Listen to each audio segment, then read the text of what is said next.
कानपुर नगर निगम का तापमान इस समय बढ़ा हुआ है और सबसे बड़ा कारण यह है कि वहां पर आजकल बंटी टैक्स की चर्चा हो रही है और इसी को लेकर बीजेपी पार्षद खुद बीजेपी पार्षदों ने मोर्चा खोल रखा है। और इसी पे बात करने के लिए हमारे साथ मौजूद है समाजवादी पार्टी के विधायक अमिताभ वाजपेयी, वो भी इसलिए क्योंकि अब बीजेपी पार्षदों ने ये कहा है कि इस टैक्स के बारे में खुद अमिताभ वाजपेयी ने एक बार इस सवाल उठाया था और उस समय तो उन्होंने विरोध किया था इस बात का, लेकिन अब समझ में आ रहा है कि बात सही है। तो अमिताभ वाजपेयी का क्या कहना है, चलिए बात कर लेते हैं। अमिताभ जी, आप भी आजकल सुन रहे होंगे शहर में बंटी टैक्स की बड़ी चर्चा हो रही है और हम लोग से बात करते हुए बीजेपी पार्षद ने कहा कि ये मुद्दा सबसे पहले आपने उठाया था और उस समय आपका विरोध किया गया था, लेकिन अब ये बात सही लग रही है। तो सबसे पहले तो ये कि आपने वाकई में ये मुद्दा उठाया था? नहीं, कोई चुनाव के समय कुछ कहा गया था, पर मुझे लगता है कि ऐसा कुछ नहीं है। पूरा बड़ी ईमानदारी से और बड़ी पारदर्शिता से कानपुर नगर निगम में काम हो रहा है। कहीं पर किसी प्रकार की कोई बेईमानी नहीं हो रही है। कानपुर नगर निगम बहुत ईमानदारी से चल रहा है। अब किसी के व्यक्तिगत काम ना होने से कोई नाराज हो तो अलग बात है, पर नगर निगम कानपुर बहुत अच्छे ढंग से, बहुत ईमानदारी से, सबको साथ लेकर के बड़े अच्छे ढंग से काम कर रहा है। वैसे यानी ये कहा जा सकता है आपके अनुसार कि जो बीजेपी पार्षद आरोप लगा रहे हैं मेयर के ऊपर और उनके पुत्र के ऊपर, वो पूरी तरह से निराधार है, ऐसा आपका कहना है? नहीं, हमने सुना नहीं किसने क्या आरोप लगाया, चूँकि हमने ध्यान नहीं दे पाए किसने क्या आरोप लगाया, लेकिन जिसने भी लगाया हो, तो चूँकि आजकल वो नगर निगम में झगड़ा है, किसकी फाइलें कितनी हुई, किसकी फाइलें कितनी नहीं, उसका झगड़ा होगा। किसी की फाइलें कम हुई होंगी, किसी की ज़्यादा हुई होंगी। अब जिससे प्रभु कृपा होती है उसकी ज़्यादा होती है, प्रभु कृपा नहीं होती उसकी कम होती हैं। हवन करें, यज्ञ करें, तपस्या करें, प्रभु की पूजा करें तो फाइलें ज़्यादा हो जाएंगी। अब नहीं करेंगे तो थोड़ी ना होगी। बगैर पूजा के प्रसाद नहीं मिलता भाई साहब, तो इसलिए उनकी पूजा में कोई कमी होगी, आराधना में कमी होगी, लेकिन नगर निगम की तरफ से कोई कमी नहीं है। और आरोप प्रत्यारोप क्या हो रहा है इस बारे में हमें व्यक्तिगत रूप से कोई जानकारी नहीं है। एक नया मुद्दा सामने आया है जिसमें आपने सीधे सीधे पुलिस थाने के ऊपर आरोप लगाया है कि पुलिस थाने वाले अतिक्रमण करके अपना थाना बनवा रहे हैं। क्या है वो पूरा मामला? एक परसों मैं क्षेत्र से निकल रहा था तो मैंने देखा कि रोटी वाली गली के बगल में एक रोड है, वो बंद पड़ी है।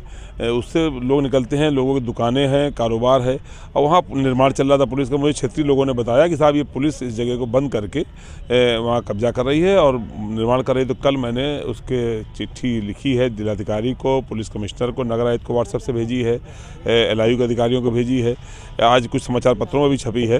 परंतु आज भी सुबह मुझे खबर आई है, लोगों ने, क्षेत्र के लोगों ने वीडियो भेजे हैं कि वहाँ आज भी निर्माण कार्य चल रहा है और सीधे सीधे थाना पुलिस सड़क पर कब्जा करके अतिक्रमण कर रही है।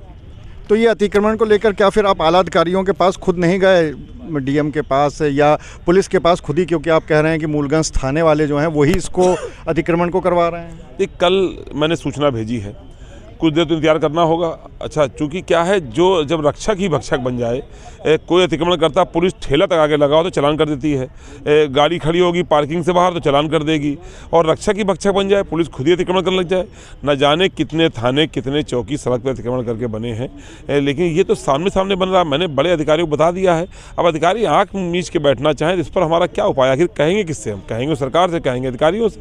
कह लिया और वो नहीं मान रहे तो क्या करूँ मैं?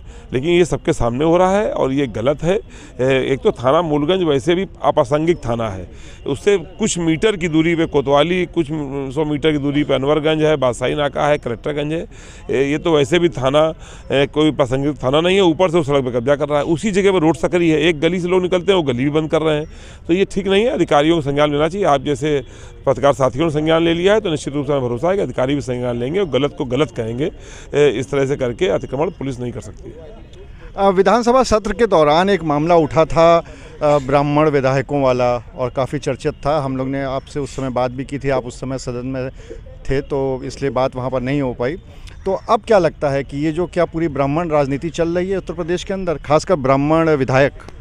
देखिए, सबको अपने मित्रों के साथ बैठने का अधिकार है। कोई ऑफिशियल मीटिंग थी नहीं, कोई इसकी न्यूज़ तो जारी हुई नहीं, किसी भी विधायक का कोई ऑफिशियल वर्जन तो आया नहीं।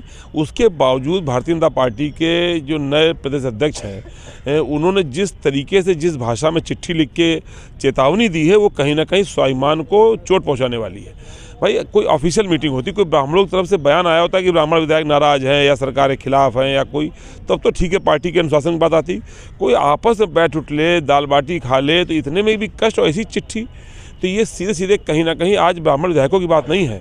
जो हम लोग ट्विटर पे ट्रेंड देख रहे हैं, सोशल मीडिया पे देख रहे हैं, जो भी दिख रहा है उससे मालूम पड़ रहा है कहीं ना कहीं पूरे ब्राह्मण समाज के स्वाभिमान को चोट पहुंचाने का काम भारतीय जनता पार्टी के प्रदेश अध्यक्ष ने किया है। जहाँ तक सवाल विधायकों का है तो विधायकों को आपसी दुख दर्द बांटने का, ये तो उनकी बात नहीं सुन रहे, ब्यूरोक्रेसी हावी है, सरकार सुन नहीं रही, अधिकारी फ़ोन नहीं उठा रहे। चलो हम लोग विपक्ष के लोग तो संतोष कर लेते हैं, भाई चलो हम विपक्ष में हैं, रूलिंग पार्टी के एमएलए के फ़ोन अधिकारी नहीं उठाएंगे। वो आपस में मिलजुल के पता करना चाहें भाई क्या ऐसा हमारे ही साथ है कि तुम्हारे साथ भी है क्या, ऐसी कोई बात करें, आपस में दर्द का बंटवारा करें, उसमें भी संगठन के लोगों को शिकायत हो, तो ये बात उचित नहीं है। और आज जो ये घटना हुई है, सबको छूट है अपनी मीटिंग करने की, सबको छूट है अपनी जाति सम्मेलन करने की, लेकिन अगर ब्राह्मण समाज ने अपनी कोई आपस में बैठ लिए, कोई ऑफिशियल मीटिंग भी नहीं करी, तो उनको ऐसी भाषा का प्रयोग करना कहीं ना कहीं भारतीय जनता पार्टी की ब्राह्मण विरोधी मानसिकता को दर्शाता है। और चूंकि ब्राह्मण लगातार लंबे समय से भारतीय जनता पार्टी को बगैर किसी शर्त के वोट दे रहा है, इसलिए इन्होंने इसको अपना गुलाम वोट मान लिया है, तभी इतना उनकी हिम्मत पड़ी है, वरना इतनी हिम्मत तो 2-4% वाली बिरादरी के लोगों से करने की भी उनकी हिम्मत नहीं थी। लेकिन आज सबसे बड़ी संख्या वाली बिरादरी के साथ ऐसी बात करने की हिम्मत अगर पड़ी है, तो ये उन्होंने ब्राह्मण जाति को टेकन फॉर ग्रांटेड ले लिया है। भोज में आप गए थे या बुलाया गया था आपको? नहीं, हमारा था ही नहीं, वो तो दर्द का बंटवारा था ना, वो तो जिनके दर्द है, दर्द का बंटवारा हो रहा था। तो दर्द भाई, दर्द बांटने में हमारा तो, हम तो विपक्ष में हैं ही, हमारा दर्द तो होना ही होना है, हमें तो सरकार से दर्द रहेगा ही रहेगा। तो हमारा नहीं था, वो उन्हीं लोगों का, भारतीय जनता पार्टी के साथियों का था, और आपस में था, मेरी बिल्डिंग के पास में ही था, मैं जिस भवन में रहता हूँ सरकारी, तो उसी भवन में नीचे था वो। तो मैंने देखा है लोग आते जाते, पर उसमें पता नहीं था क्यों हो रहा है ये। पर जो मुझे समझ में आया, मेरे एक आध मित्रों से बात भी हुई, तो वो तो एक आपसी सौहार्दपूर्ण बैठक थी। अब किसी को कोई दर्द होगा तो आपस में चर्चा कर लेगा, दर्द बांटने से कम हो जाता है। अब वो दर्द भी नहीं बांटने दे रहे, बताइए।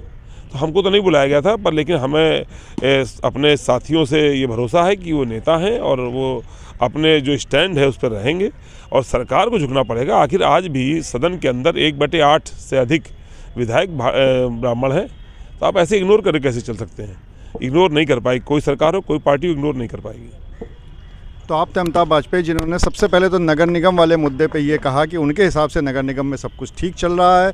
पुलिस पे आरोप लगाया कि वो खुद ही अतिक्रमण कर रही है और अपना थाना बनवाने के लिए वहाँ पर अतिक्रमण करके लोगों को परेशान कर रही है। और ब्राह्मण वाले मुद्दे पे तो अमिताभ वाजपेयी ने साफ तौर पे कहा कि एक तरह से गुलाम मान लिया है, ऐसा उनका कहना है, ऐसा आरोप है बीजेपी के ऊपर। और इसके साथ ही साथ उन्होंने कहा कि जो ब्राह्मण भोज हुआ था वो दर्द बांटने के लिए था।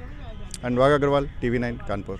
फिनिस्टा windows, beautiful and durable designs, installation से मेंटेनेंस की लाइफ लॉन्ग कस्टमर सर्विस। आपके घर में फिनिस्टा नहीं है तो कॉल कीजिए। फाइनर फिनिस्टा।